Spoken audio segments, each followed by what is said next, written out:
Hello, everyone, and welcome to Expert Insight Securing Your Cloud Data Across the Attack Timeline. Today's webinar is sponsored by Rubrik and produced by Actual Tech Media. My name is Keith Ward. I'm with Actual Tech Media, and I am super excited to be your moderator for this special event. But first, I need to let you know about some important housekeeping items. And the first one is that we want your questions.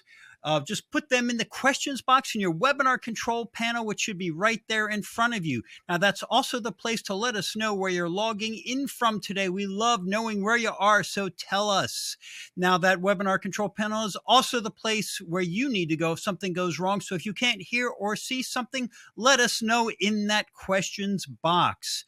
Now, the first thing you want to do if something goes wrong, you can't hear or see something, is to do a browser refresh. You might need to do 2 refreshes. Sometimes it takes a couple of them. If that still doesn't work, let us know in the Q&A and we will hop on and provide further technical assistance. Second up, check out the wealth of great free resources in the handouts section. I'd especially like to call your attention today to 2 handouts from Rubrik, including a guide for building your cyber recovery playbook. Get them while they're hot. You'll also find a link to the ATM Decisions group there. Now, this is a panel of IT decision makers that you can apply to join to participate in more in-depth events and other opportunities. Additionally, there's a link to the ATM Events Center, which has our calendar of more upcoming events just like this one. Check them out, see which ones you like, and sign up today. Okay, finally, at the end of this webinar event, we are going to be awarding a $250 Amazon gift card to one of you out there. Now, you do have to be in attendance during the entire live event to qualify for the prize. The official terms and conditions of the prize drawing that we're going to be doing can be found in the handout section. Scroll to the bottom and you'll see the link with all the details right there. And with that, folks, let's get to the main event. What do you say, huh? It is my pleasure to introduce you to our presenters today. They are Dan Eldad, Director of Data Science, and Drew Russell, Technical Lead, both with Rubrik. They are ready to go. So, Dan, I am throwing the virtual mic over to you right now. Good morning, good afternoon, good evening, everybody. Really appreciate your time. I know everybody's calendar is crazy these days, so we genuinely appreciate you spending a couple minutes with us today. I'm personally really excited to talk to everybody. I have my colleague Dan here. We'll do some introductions here in a second, but we've been looking forward to getting to present this to everybody. So a quick intro on my side. My name is Drew Russell. I am part of our team focused around all things customer related in terms of how do we help you accelerate your incident response. Where I focus my efforts is on the last side of the kill chain, right? Mission complete, everything's gone to hell, for lack of a better term, and how do we help you get up as quickly as possible? I'm joined by my colleague Dan. I will not do him justice with an introduction. He's basically who I go to if I want to understand the boots to the ground mentality and kind of what's happening from a real world perspective. So, Dan, maybe a quick blurb from your side. Yep. Yeah, thanks, Drew. So I'm my official title is the Director of Data Science at Rubrik. So I'm in charge of all things data science related for security products for Rubrik. But before that, I spent a very large amount of time, 10, 11, 12 years with everything that has to do with security with some organizations that I won't mention by name, but I do have a lot of real world experience with these types of attacks and how you can deal with them. So I wouldn't get into too much information there because I kind of can't, but I do have a lot of real world experience in that field. And thanks for joining us again, and hopefully we could be useful with all this info. So let's start on a quick summary here. So when you hear this term cyber resilience talked about, it can mean a couple of different things. So I think it's really important to just a level set right off the bat of how we view this and really more importantly, where we want to drive the conversation today, and talk about the various phases that really incorporate this resilience concept, all focused around that last piece like we talked about on the kill chain, mission complete, right? What do you do to make sure your business is down in the least amount of time as possible? And that's the end of the game. I had a great quote from a CISO I was talking with actually at a Black Hat couple of weeks ago or whenever it was. Everything kind of blurs together for me, honestly. And his overall feedback was, business reputational damage is not great. Data exfiltration is not great. But what matters most is when your business is down. From a C-suite top initiative, that is the end all be all. And the one thing that is completely unacceptable, no matter where you are in the world, no matter what your organization is, and really kind of what that foundational piece is. And this is how we view this concept of resilience. When that worst case scenario happens, what can you do to increase, or sorry, I should say, decrease that resolution time? And you have to think about it in really a couple of different phases. Obviously, there's this wartime view time, right? Post attack, when everything has hit the fan, it's going crazy, systems are down, you're losing money, your business is at a standstill. How do you respond in those situations? But even more importantly, when it comes to that active intrusion, when the payloads are being deployed, when you have a anomalous user in your environment doing unexpected activity, how do you detect that as quickly as possible? How do you start that IR process at the very first go around? And then even more importantly, the biggest piece of this timeline here is peacetime, right? That is where you spend 99% of your organization's time. How do you focus efforts around there to reduce the impacts, reduce that material impact before the attack occurs? And this is really wherever you want to cover, right? This in complete timeline, peacetime, active intrusion, and this wartime viewpoint, all centered around this concept of how do we get your business up and off the ground as quickly as possible when the worst case scenario happens. So let me turn it back over to Dan. He's going to talk about, again, his real world experience. What does this look like? What the different TTPs we see? Then I'll cover some of the areas on how we think about solving it as part of the Rubric platform here. Thanks, Drew. So today we're going to focus on really one attack timeline. Now, as I'm sure you all know, there's hundreds and thousands of different attacks that can happen. But we chose to focus kind of on this attack because it's really a kind of simple attack, if you will, but it's super common. And we'll get into how common it is in a second, but it really is something that you will see a lot. And maybe some of you, or maybe even a lot of you, have seen in your organization. And so this attack timeline focuses on a bad actor gaining access to credentials. Somebody's credentials doesn't even have to be a very, specific person's credentials, but just somebody's credentials from your organization. And then we'll focus on the initial access, how they discover your environment and your data, exfiltrating that data, and then encrypting that data as ransomware. So there's kind of a double impact here, right? So there's the exfiltration of data, there's ransomware, right? Encrypting your data. And again, this is a super simple attack. It doesn't really involve any, high quality, Trojan horses doing some really crazy zero-day stuff. It's pretty simple, but it happens a lot, and its impact is immense, right? So a few stats about, again, why this is the one that we chose to talk about. Again, because it's so simple, it's super common, right? So from CrowdStrike's report, 80% of cyber attacks uses identity-based techniques, right? So it's not only stolen credentials, but most of that is going to be stolen credentials, right? And 52% of breaches involve exfiltrating customer PII, right? Exfiltrating or ransomware, or most likely not both. And then 82% of breaches are based in the cloud. So this whole attack path of identity-based or stolen credentials, trying to leak customer data and encrypt it in the cloud, again, something that's super simple, but super common. And let's get into it. Let's start with the first step. So I will kind of try to play the bad actor in this case, and then Drew can be the knight in shining armor that helps us out, as he is in real life. All right, so in the first step here, this is kind of initial access, right? So again, this could happen any number of ways. There could be credentials leaked in, the dark web, or somebody logged in a public computer with their credentials, and there was kind of a keylogger on that computer, or there's really just an infinite amount of ways that credentials could be compromised. But for this webinar, let's assume that they already were, right? Let's assume that a bad actor got credentials from somebody in your organization.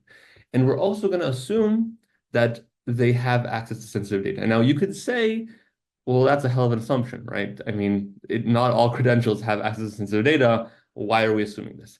But it turns out from what we've seen that it's not that big of an assumption because what ends up happening is that usually in organizations, and it goes doubly true for large organizations, you have this, IDP, identity provider, that has least privilege implemented for all these organizations, and only people only have access to the data that they need.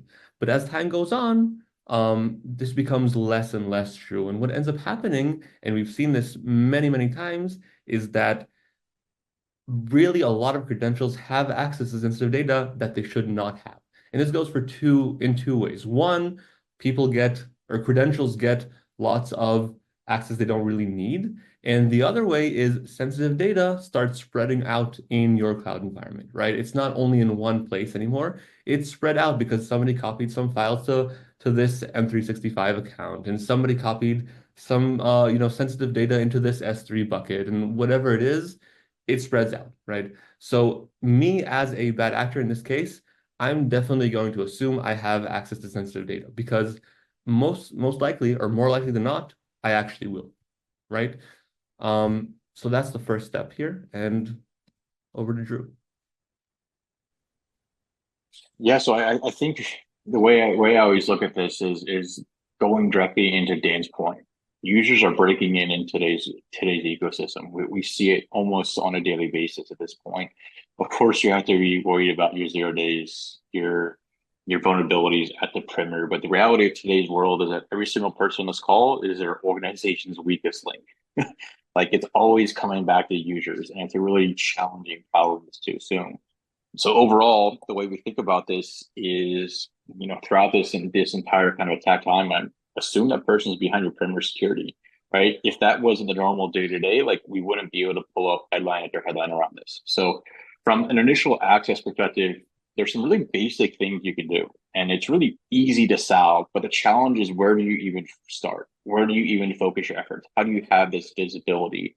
And we kind of broke it up into two areas here. So first and foremost, monitor your actual data for anomalous activity. And here's the key part here is that in today's world, really what that translates to is that that's an authenticated user in your environment.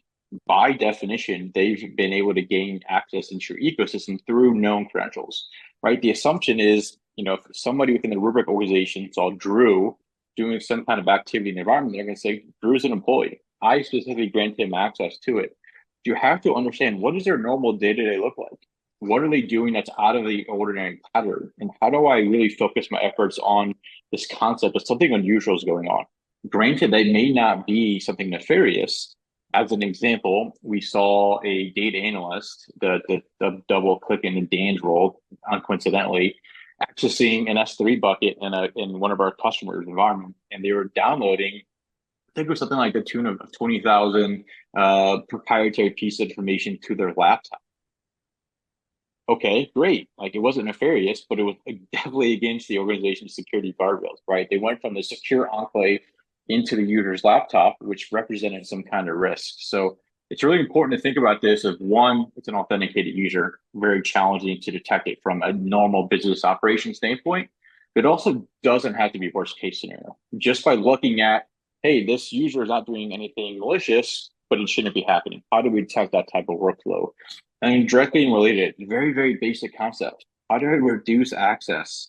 How do I make sure that if Drew's user account is compromised, there's not a massive, massive blast radius as part of it?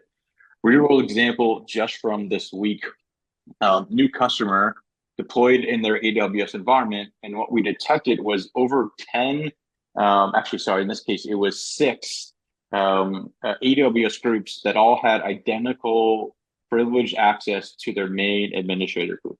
Something got messed up in the configuration, kind of had this downstream trickle effect, but that's a huge amount of users who, for all intents and purposes, had full admin access. The challenge is, though, is how do you detect that, and how do you understand that scope? Once you see it, you can go out and remove it relatively easily. But it all comes back to this concept of visibility. And I think that the tag word we always like to use here is securing is or seeing is securing, right? How do I have that visibility and how do I take steps from there? Cool. So let's do the next step. So again, I'm this bad actor. I got credentials and I am going to maybe rightfully assume that I have access to sensitive data, right? So what am I going to do now? So basically the first thing that I want to do is to explore what the credentials can do, right? So they'll be able to do a bunch of stuff. They won't be able to do other stuff, right? So I want to know what can they do. And then what I'm looking for is obviously I'm looking for the dollar signs, right? For the money, for the sensitive data, not just any plain data. That's not too interesting. There's immense amounts of data, so I don't want to waste my time downloading it all. I want the sensitive data, right? And I'm especially going to look for sensitive or easy targets, I would say, right? So anything that's unencrypted, sensitive and unencrypted, right? Anything that's in a lower environment. So let's say I have credentials that are kind of dev credentials, right? They don't have access to finance data or customer data or anything like that, but they have access to a lower environment, a test environment, a staging environment. And it turns out that the developers in this organization saved a lot of customer data there, right? So that's an easy target. It's a non-sensitive environment or a less sensitive environment, I should say, but it has sensitive data. So that's going to be this kind of stuff that I will be looking for. Now, how will this actually look? So what I'm going to be doing is let's take the example of, for example, an S3 environment. I will be kind of massively enumerating a lot of the files in an S3 or a blob container or whatever it is for your cloud provider. So what that looks like is I'm going to really just list all the files in the assets that I have access to. So look at all the names in this particular S3 bucket or, again, M365 account or whatever it is, and just look at all the files that are there. Usually, that's a great hint to is this sensitive or not, right? It's not bulletproof, but it's a good hint. And then another thing that I will do is kind of try to download a lot of pieces of the files to see if that tells me or gets me some hints about what these files are, right? So let's say I have 10,000 files in, again, an S3 bucket. They're all, with non-indicative names. I don't know what they are. I still want to find the sensitive data. So I'll download the first, let's say, 100 bytes of each file. It won't look like a lot of data, but it'll allow me to see what these files are. And then I will take the next step, but we'll talk about that after Drew talks about the good stuff you can do. I think this is really just a direct extension of kind of what we're talking about, right? How do you think about this authenticated user and being able to detect that enumeration? What is that normal day-to-day pattern? And is this indicative of some kind of reconnaissance into your environment? Directly in line with that, it's how do I assume that's going to happen? How do I go out and again reduce that blast radius from a peacetime perspective to minimize that impact? Another real world customer example. We looked at first initial deployment, was doing the analysis for the customer, detected literally multiple petabytes of production data that was copied to a test environment. Probably not, again, nothing nefarious, from a day-to-day basis. It was just their engineers trying to do some real-world testing, but then just like everything else, it got forgotten. That represented a huge threat surface. So how do I understand that? How do I look at dev? How do I look at test? How do I look at these corners of your environment that have been forgotten about and understand what's going on around that and bring that all into that user activity piece to really understand when this discovery is happening, but more importantly, how do I assume, like I said, that's going to occur? And how do I reduce that attack surface as part of it? That always starts at the data. The goal is to go after your ecosystem. One of my favorite quotes from our VP go-to-market lead, Amit, people don't make the news because they're compromised. If a user gets into your environment, it matters, but it doesn't matter. What matters is when they get to your data. That's the important part. That's what they're trying to do. How do I go out and see what's out there beforehand and say, hey, I need to solve this. I need to remove this data. How do I increase that attack or decrease that attack surface before it occurs? Cool. So next step, right? So let's assume again in this step that I have done all this discovery, and I've still been able to go undetected, unfortunately, right? And then now I know where I have sensitive data that I can download. So this is the part where I will massively download the files, right? So again, I will probably prioritize things based on sensitivity, and the ability to download things without being detected. So something that I might do in this situation, again, this kind of depends on how sophisticated I am. There are some bad actors that are very sophisticated. There are some that are not so sophisticated. But basically, something that I might do is when I know where the sensitive data is, I might just download only those files, right? I'm not going to download all the files, so you know, have some less or don't kind of stick out in traffic too much, right? Another thing I might do is that I would only download files during work hours, for example, right? Or I will try to do a lot of these things that kind of blend into the activity. And then the problem becomes a lot of technologies can see a spike in activity when it's just only general activity, right? So if a user downloads 10 files and all of a sudden they're downloading 10,000 files, lots of technologies can be able to see that. But something that a lot of times you won't be able to see is the data perspective. And again, if I download only files that are or that have sensitive data, it might not look like a spike in traffic, but it might look like a spike in terms of the type of data that the user that I have their credentials might download. So again, in this situation, I can kind of assume that the organization has technologies that only looks for spikes in traffic, download a massive amount of data, but less massive than what you might be able to detect, and just prioritize the very, very high sensitivity data, do this over a long period of time, blend into the traffic, and hopefully continue to exfiltrate and go undetected. This is one of my favorite we call it right side of the conversation because it's not difficult, right? It's how do I enable that activity logging? Um, but here's the gotcha. Nobody does this by default across the board, right? It's expensive. That's just the reality of today's world, especially in a dev and test environment. But that's also where you have a lot of sensitive information, right? And so there's forgotten pockets of information within your ecosystem that are prime targets. So how do you get more selective um, with your detection of that activity logging, right? How do I say this is a issue? I need to solve it. You're still not going to have that blanket policy, but you can identify these pockets proactively and flip those toggles.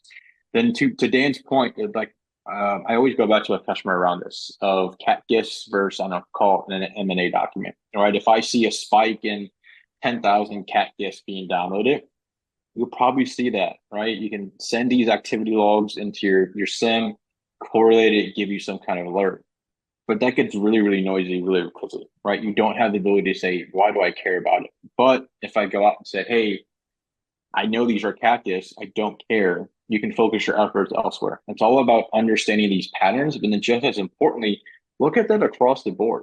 How do I correlate these multiple disparate sources across multiple assets, across a multiple day time period, and say, this is what makes it unusual. It's not just I see Drew downloading these cactus, it's I see him doing this across multiple assets.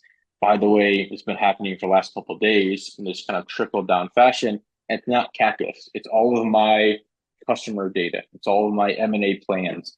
It's all of my, insert your business proprietary information and being able to look at this from a real time perspective.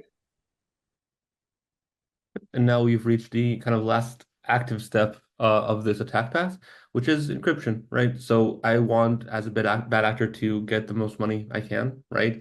And that will be hopefully for me done by encrypting the data and holding it for ransom, right? So after I've already downloaded this data and hopefully for me by this point still gone undetected, I still have access, I'm going to go and encrypt your data. Sometimes it's going to happen at the same time, right? It doesn't have to be always one thing and the next. Sometimes it's download, encrypt, or sometimes it's encrypt and then download everything because I have the key. Again, order doesn't really matter, but for this time, let's assume that the encryption happened after. again, I'm going to start encrypting sensitive data first, right? I'm going to encrypt the assets with the sensitive data first. And here again, I'm going to try to blend in, right? I'm going to try to encrypt during active hours and during hours that, you might see some legitimate user writing into an S3 bucket, for example, right? And I'm also going to do it during hours where there won't be performance issues because encrypting everything can lead to a lot of performance issues because it's very, very heavy activity, very, very heavy writing activity, or read and write, I should say. Um, and I don't want to cause performance issues because if I cause performance issues, somebody's going to notice and stop. But I don't want to do that. So I'm just going to do it slowly, take my time, and kind of, again, try to blend in with the activity in the environment. I would say this is a tried and true pattern at this point. We're not talking about anything crazy. I think the reality of the world is the reason you're going to detect your systems are encrypted is one of two things. You're going to see the ransomware note, or somebody from IT operations is going to come to you and say, "Hey, something is going on. My systems are down." By definition, this is bypassed, all of your perimeter security tools, right? They've done that damage into the ecosystem. So, how do I how do I assume that's going to happen? Right? How do I look at what's normal 1 hour, what's not normal the next hour, and really compare those differences and say, hey, not only do I see, 1,000 files all of a sudden change on this single system, but there's this telltale sign of encryption. We can look for those ransomware notes, but then we can do that across the board, your entire ecosystem. And here's the key part: do it offline, right? We've all seen the impacts of what happens when production is impacted by security tools. Um, Hopefully, you guys know the event I'm talking about. It's top of mind for everybody. Happened on a Friday, relatively recently. This is something that we see time and time again. How do I do this security analysis without impacting production? What's this? What's this tightrope act I do between IT operations, security, and find this right balance? And then how do I do this to really look for these worst case scenarios? And just as importantly, how do you respond? Right? It's not just detecting it, it's being able to then remove it as part of the platform. So this is the culmination, I think, of everything we do as a platform. And really, this was born out of necessity. We saw our customers consistently getting hit these fashions, and it's not just how do I have this immutable copy of the data? How do I have these EDR tools? How do I have these threat hunting tools? You have to combine all these together for one singular purpose: bring back your environment as quickly as possible, while simultaneously dealing with all the other issues that we kind of covered here as well. So, yeah, that's data encryption in a nutshell. Impact. We can throw up 1,000 stats around this. We pulled a couple from the IBM cost of a data breach report. Dwell time is up. Cost of a data breach is increasing year over year. Threat actors are very, very good at this point. It's nothing we don't know about. The one crazy stat I always think about here, because it blew my mind when I found it, and I wish I could remember who pointed this out. It was a study from the U.S. government, and in this case, it was the U.S. Bar Association, so lawyers. They did an analysis of how do these threat actors impact their customers' environment, and looked at it across the United States. And it was a headline that you would expect. It's easy to happen. Damage is very impactful. But here's kind of the kicker, guys. That was from like 1945. Like, it was a headline I could pull out of CNN today, but it goes back decades. It's a problem we've been dealing with, and we've tried to keep building these thicker walls. We keep going down this method of, I'm going to prevent these threat actors getting into the environment, but impact is self evident these days. We had United Healthcare. They were, I think, last time I checked, like 23 weeks into an attack, still had no idea what data was impacted. Like, it is a very, very difficult problem to solve. And this is really where that concept of cyber zones comes into play.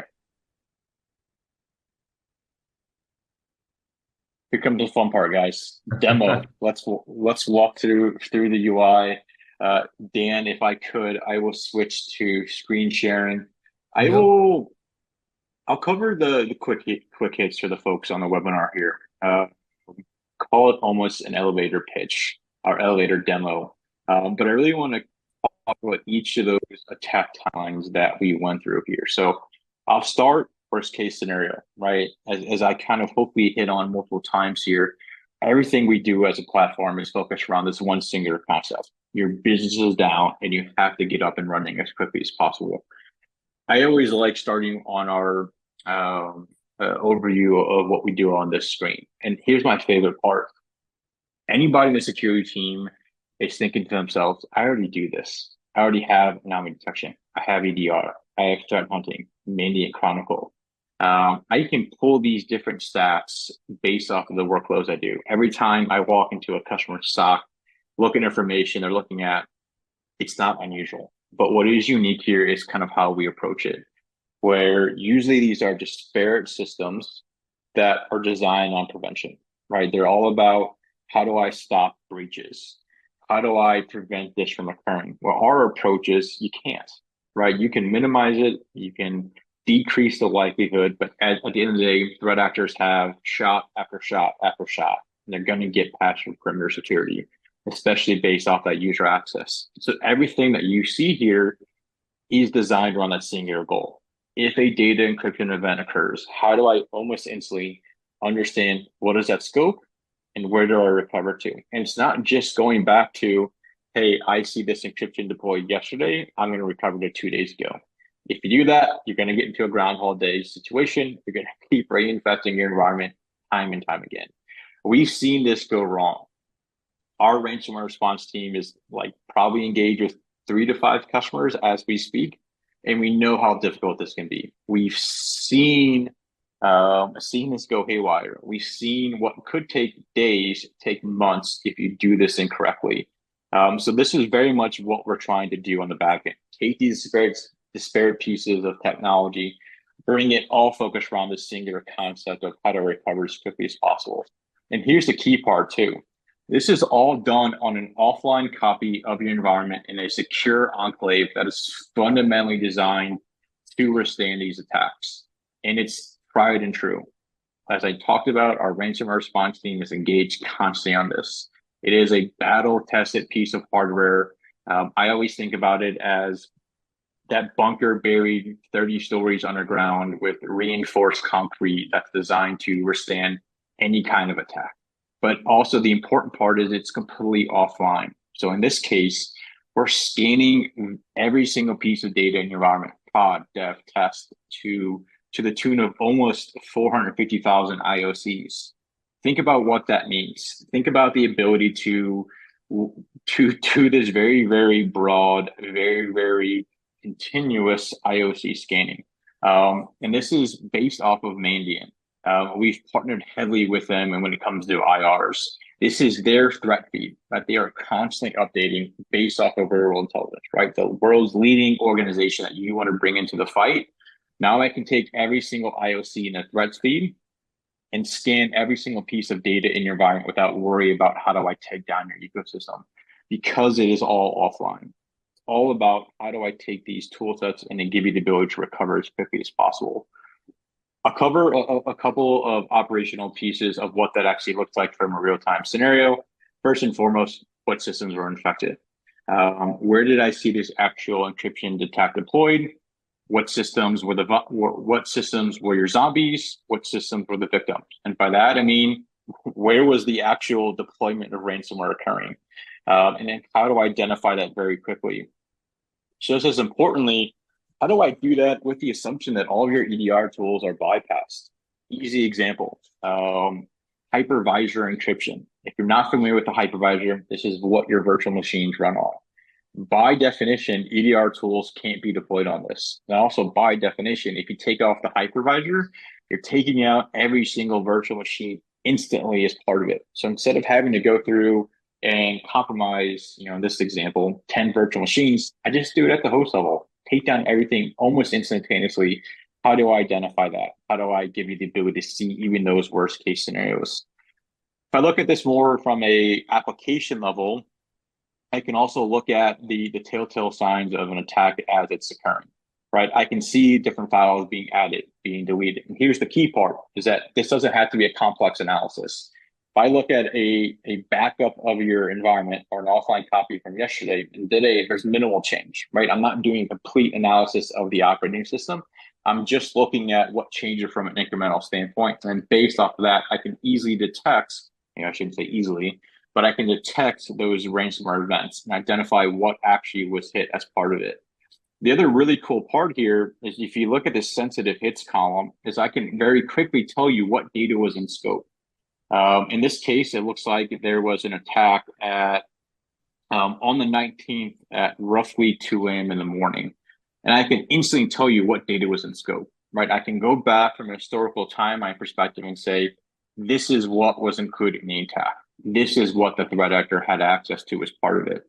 And then, like I talked about, the one piece that most people assume here is, oh, great, I've identified those items. I can go back and do that recovery based off of that, what we call cyber recovery, bring back the ecosystem. But like I said, you're going to hit that grounded effect. You're going to reinfect the malware in the environment.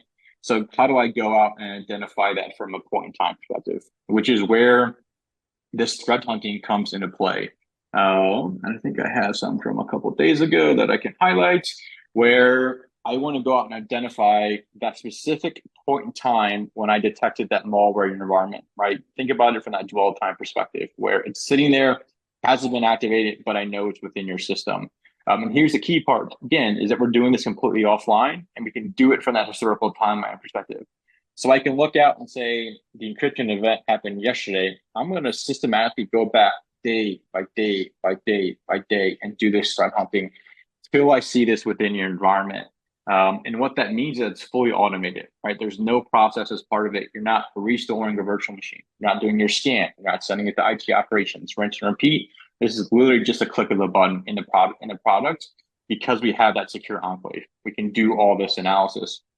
And what that then tells me is, here's where I can see that information. Here's where I see that malware deployed. It's sitting there in your environment. But the key part here is I can quarantine it. I can go out and say where I see this actual malware in your ecosystem. If I recover it, if recover your environment, don't recover that. Don't bring that back into your environment and reinfect it.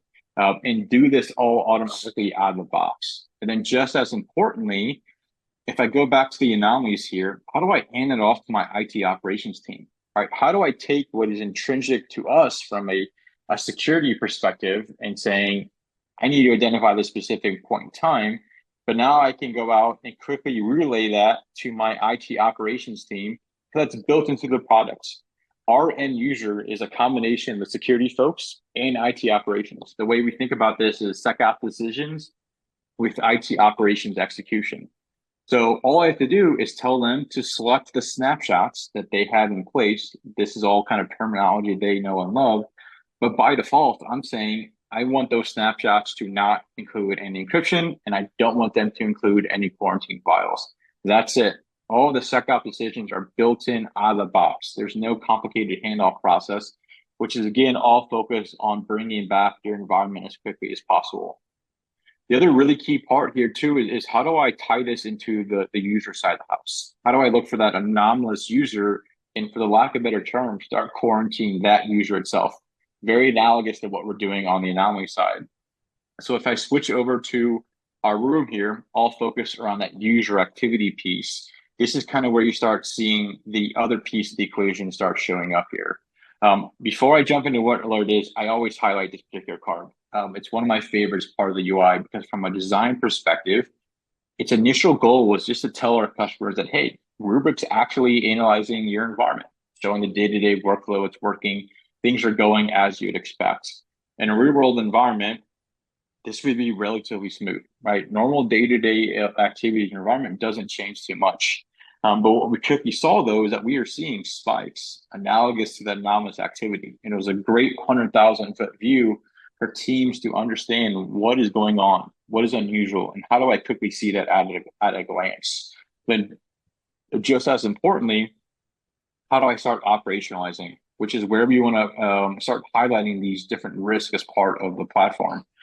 Everything from that initial discovery and reconnaissance that Dan was talking about with the enumeration, but how do I relate that back to the data?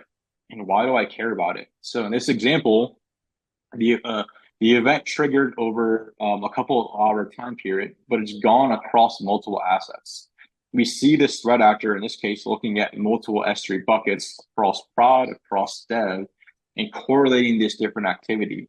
But here's the key part: it's not just a dumb alert, right? We're looking at this normal day-to-day activity and highlighting why this is something you want to care about, right? They've never done this before. It's an authenticated user, but they're interacting with your environment in an anonymous fashion. And this is why it matters. We highlight all the details you'd expect. When were they doing it? Where was it coming from? Is that anonymous? All different disparate pieces that go into understanding how do I triage this from an IR perspective. And we can bring this all the way up to that mission complete side of the house, the end of the kill chain where the data is actively being removed while your environment is simultaneously being encrypted. The key part here is that we're able to relate this back to each and every file that was included here. And more importantly, tell you why that matters. Not just that there's files removed, it's here's the type of data included with it. Very similar to UI you saw on the enumeration side, but if I scroll down here, here's the key piece. I can look at every single one of those files and quickly understand the scope that's included from it, and then get to a very, very micro level and say, what was the details here? In this case, it's a CSV file. I can look at, there's a row called CC, and it contains credit cards, right? Most of the time when I talk to customers, this is done by manually opening up the file and scanning through it to understand it. Think about what that means from a timeline perspective. Think about what it would take in this one basic example to look at 17,000 files and understand how do I judge the scope of an IR? How do I reduce this as quickly as possible? The other really, really important piece here, which I've kind of glanced over just so I can steal this piece, the demo, what is that blast radius, right? If I look at this user, what does he have access to? And how do I understand, yes, in this particular alert, there's 17,000 files in scope, but what does that mean, right? If this is a compromised user, how concerned do I need to be with it? And how do I reduce that? How do I quarantine that user by removing that access as quickly as possible? If I switch over to our identity inventory page, I can see this a little more detailed as well. So we can break this up by roles, groups, and users. Obviously, in this case, we're focused on the end user who was doing some kind of event. They're very cleverly named Tony Stark. So let's look at his account a little more detailed. The key part here is, though, once again, I'm looking at all this information across the entire AWS state in this case, where I can see he has access to prod and dev and different types of access levels as part of it. I can very, very quickly at a glance understand what is the scope of this attack. Why do we need to be concerned about it? What is potential damage, i.e. his blast radius? And just as importantly, where did that access come from, right? If I look at his assigned groups, what does that mean? Where did that access come from? And how do I go out and reduce that impact as quickly as possible, all the way down to the assigned role level? If I switch this up to one of the key parts we talked about is what do we do beforehand? How do I look at this from a pre-attack standpoint and understand what is this user's blast radius and how do I reduce that before it occurs? So I always think about this in the context of what does the expected access look like? So in this case, I have a user named Matthew Johnson, not quite as exciting as a Tony Stark user, but it still shows the overall concept here to where I know he's a senior QA engineer. This is all based off the identity information we're pulling directly from AWS. So if I go into his groups here, I can quickly look at it and say, hey, he's part of this dev QA group. That makes perfect sense. He should have this access, but he's also part of this backend group. What does that mean? What does it look like? Why does he have access to all these systems, even though his day-to-day role is not part of his backend organization? So if I looked at this beforehand, before the attack occurred, before his account was compromised, I could systematically reduce that access almost instantly, or reduce that blast radius almost instantly. So in this example, by hack, right, I can remove 250,000 some odd files that you would have access to by just giving that visibility as part of the platform. And that's really where the important piece comes into play. Of how do I go out, look at the user side of the house? How do I have this view across your entire state and say, where are my guardrails not being adhered to? What is a pocket of focus for me across the board? Everything from publicly exposed sensitive data. Cool part here too is that this is the way we frame these alerts is that they're generic in nature. So I'm covering Microsoft 365. I'm covering Azure. I'm covering AWS, all in a single alert, looking at the different kind of intricacies of each platform, but giving you the ability to reduce the impact without having much knowledge or requiring much knowledge as a cloud expert or a SaaS expert or an on-prem expert. How do I extract away these concepts across the board? Very quickly, I'll end on one single page here. Why I like this executive data landscape, because I think it does a great job of thinking about this from a peacetime perspective. How do I go out and look at where am I most at risk? How do I bubble that up above and beyond just data classification? Why that's so important is I'm going to tell you of a lot of data. Just in this one BU, which is based off of a tag in this case, there's nearly 100 million files. What do I do with that information? How do I operationalize it? Which is exactly where these sensitivity and risk scores come into place. Where the way I always read this sensitivity ranking is what is the impact?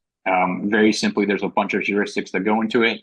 The easy example I always talk about is one credit card being compromised is fundamentally different than 100,000 credit cards being compromised. How do I use that to understand what is the impact, and then how likely is that attack to occur? All those based off of those violations I've talked about. That way you have the ability to reduce that initial impact before these worst case scenarios. All right, so that was the end of it. Hopefully this was informative. Like I said, we've been really excited about this on our side for a while. Dan has a lot of amazing boots on the ground experience that we really tried to build into the product here, continuously evaluating it with all of our teams to understand what is real scenario, but then more importantly, cover the entire attack timeline for you. Pre, active intrusion, post. Bring that into a single platform, give you the ability to recover as quickly as possible as part of the process. Yep. Thanks, everybody. It was a real pleasure going through the timeline here and hopefully being as useful as we can to help you fight off these bad actors. And yeah, it was a pleasure for us. Again, we were super excited and hope the info was useful for you. Thanks, everybody. Have a good rest of your day. Okay, thank you so much, guys. That was an amazing presentation today. Thanks for that overview of how Rubrik is leading and innovating in this space. They are always a company that stands behind what they do. So many satisfied customers. Everybody loves Rubrik, and with good reason. So thank you so much. Now, unfortunately, Dan and Drew are not able to take questions today, but rest easy because Rubrik will be following up on all your questions after the event. Now, we are almost done today, but before we wrap up, we do have one more small piece of business, and that is to give away that $250 Amazon gift card that I mentioned right up top. So the winner of the $250 card for this event is Jose Villarreal from Illinois. Congratulations to you, Jose. We will be in touch ASAP to get you your card. And with that, folks, we are wrapped. On behalf of the Actual Tech Media team, I want to thank Rubrik for making this event possible. Thanks to you, as always, you attendees, for being here with us, for all of your great questions. I love spending time with you, and today was absolutely no exception to that rule. Thank you for being here with us. Cannot wait to see everyone in the next event. So that's all for me today, folks. Go out and have a productive rest of your day.